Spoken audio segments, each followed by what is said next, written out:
Good morning. Steve Free in Chicago with the morning grain comments. Well, markets are lower. Beans down 4 cents at 10.12.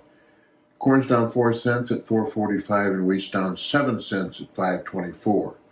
I think, first of all, in the wheat market, the European model is very aggressive next week with rains in the southern plains.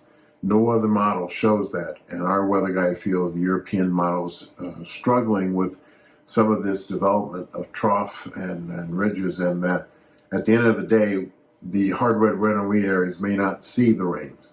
Now, we are seeing rains across the Great Lakes, Eastern Corn Belt, and the Southeast, and that's raising a little bit of talk about lateness of the corn plantings there.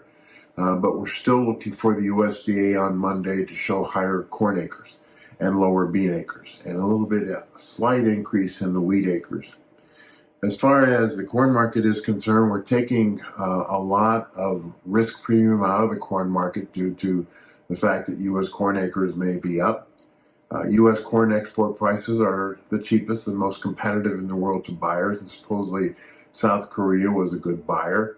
But I think that we'll be watching pretty closely to see if we're near support levels because of this export demand, and because of maybe the fact that ethanol production may continue to be relatively firm, especially if there's some deal on ethanol type prices.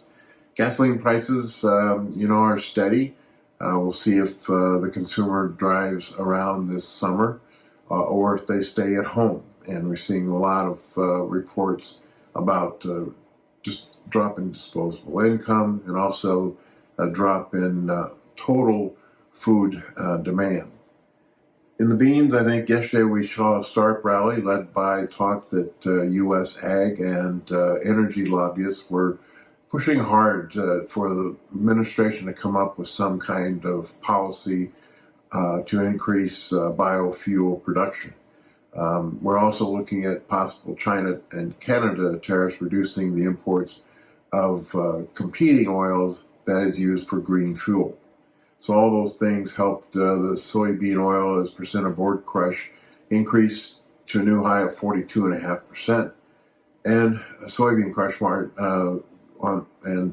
crush board margins also increased to over some key resistance. So all in all, we're kind of looking at a little bit lower trade on Friday, going into the weekend, going to a key weather event in the Southern Plains next week, and looking for the USDA acreage and stocks report on Monday.